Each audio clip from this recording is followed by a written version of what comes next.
Video ini hanya untuk mereka yang punya logika. Bagi yang tidak punya logika, skip aja.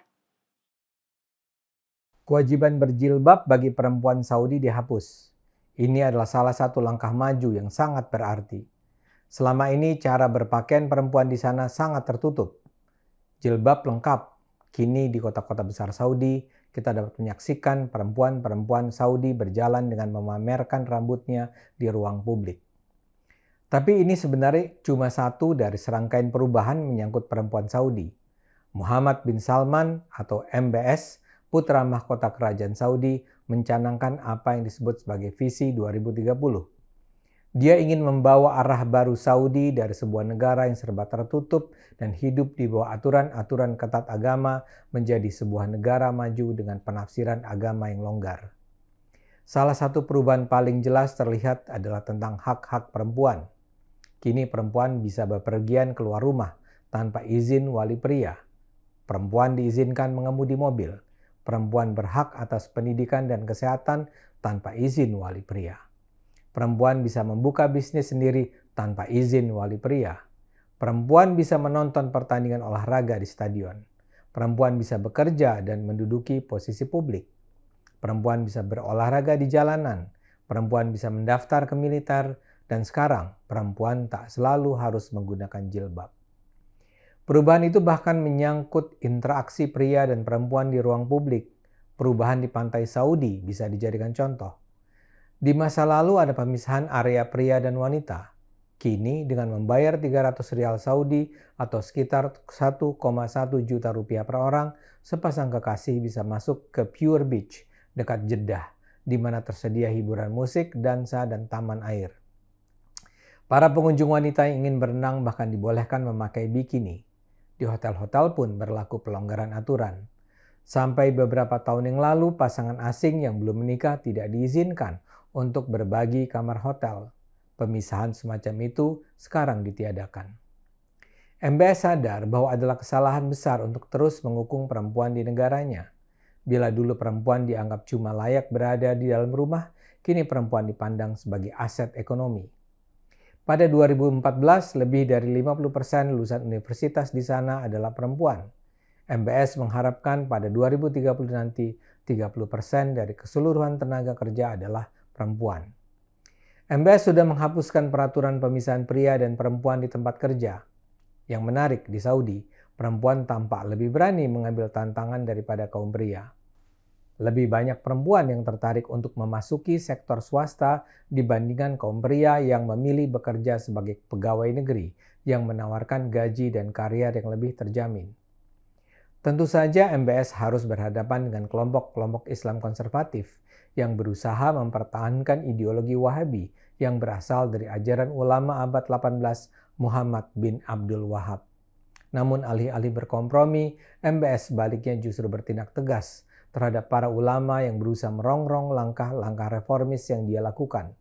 Saudi misalnya kini membatasi otoritas polisi agama alias mutawain yang selama ini menjalankan peran mengontrol pelaksanaan aturan agama secara ketat. Mereka yang pernah umroh atau naik haji atau sekedar berjalan-jalan ke Saudi sangat mungkin pernah berurusan dengan mutawain bila misalnya berpakaian terlalu ketat menurut kacamata Wahabi. Lebih dari itu, Saudi menghabisi ulama-ulama dan kelompok-kelompok radikal tanpa ampun. Sepanjang 2021, ada 67 orang yang dihukum mati. Pada 12 Maret 2022, dalam satu hari, 81 pria dihukum mati. Mereka dinyatakan bersalah terutama karena terlibat dalam tindak kekerasan, terorisme, dan penyebaran ajaran radikal. MBS percaya hanya dengan melakukan langkah tegas itu Saudi akan maju. Visi 2030 MBS mencakup rangkaian inisiatif ekonomi dan sosial dengan 3 elemen kunci. Pertama, mengembangkan ekonomi yang tidak lagi mengandalkan sektor energi sebagai pilar utama. Kedua, mengandalkan pihak swasta sebagai lokomotif pertumbuhan dan kesejahteraan ekonomi. Dalam hal swastanisasi ini ada 2 langkah utama. Pertama adalah memperluas peluang bagi perusahaan swasta, kedua adalah swastanisasi perusahaan-perusahaan negara. Salah satu langkah penting dalam paket reformasi Saudi adalah privatisasi dari perusahaan Saudi Aramco yang sebelumnya dikuasai istana. Nilai Aramco diperkirakan mencapai 2 triliun dolar. Ketiga, menciptakan jutaan lapangan kerja baru untuk menyerap lahirnya gelombang kaum muda yang kini merupakan 45% dari penduduk Saudi. Saudi tahu bahwa dalam sekitar 50 tahun ke depan, cadangan minyak mereka akan menipis. Karena itu mereka harus mengembangkan sektor-sektor non-energi seperti pariwisata. Saudi menyadari bahwa mereka harus nampak menarik bagi para investor asing.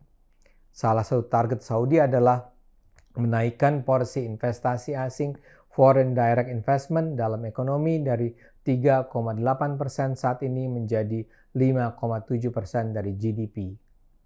Dengan mengandalkan keunggulan geografis, Saudi juga berharap bisa menjadikan negaranya sebagai hub bagi perdagangan dan keuangan di Timur Tengah. Karena itulah Saudi mempermudah proses visa, menyingkirkan berbagai hambatan bagi perusahaan, dan memperbaiki jasa finansial. Ini tentu bukan pekerjaan mudah. Target 2030 mungkin tidak akan terwujud, tapi MBS percaya membuka masyarakat Saudi seluas-luasnya adalah keharusan agar reformasi ekonomi yang dia canangkan bisa berhasil.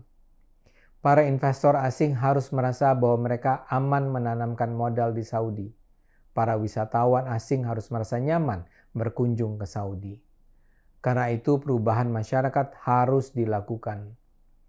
Dalam hal ini, perlakuan terhadap perempuan akan menjadi indikator penting di mata dunia internasional. Untuk mendorong ketertarikan warga Saudi untuk bekerja di sektor swasta, pemerintah Saudi kini mengupayakan tingkat penghasilan dan jaminan yang setara antara sektor swasta dan publik. Pemerintah juga mendorong dan memberikan insentif bagi para wirausahawan.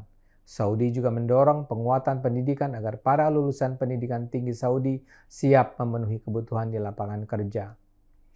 Memang perubahan ini belum mencakup hak-hak warga dalam berdemokrasi. Saudi pada dasarnya masih merupakan negara otoriter.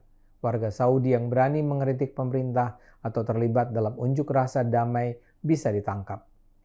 Hampir semua anggota asosiasi hak sipil dan politik Saudi pernah dipenjara karena aktivitas mereka. Sejumlah blogger dan aktivis media sosial, termasuk hak-hak pejuang wanita, juga harus meringkuk di belakang sel. Cara Saudi memerangi korupsi juga unik. Bukannya membangun sistem yang akan mencegah korupsi melalui kerangka hukum yang kokoh, Saudi memilih untuk menindak mereka yang dianggap korup tanpa melalui proses pembuktian hukum yang pasti. Pemerintah Saudi berkilah, gaya semacam ini dilakukan karena kondisi darurat.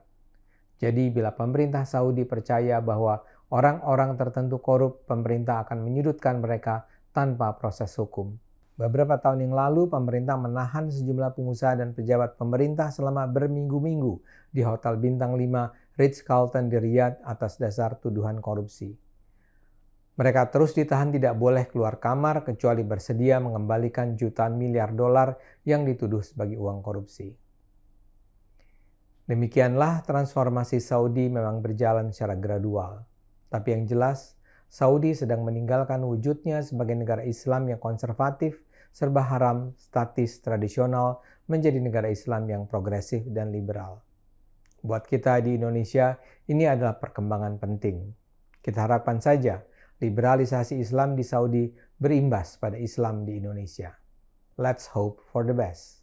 Ayo gunakan akal sehat, karena hanya dengan akal sehat dunia akan selamat.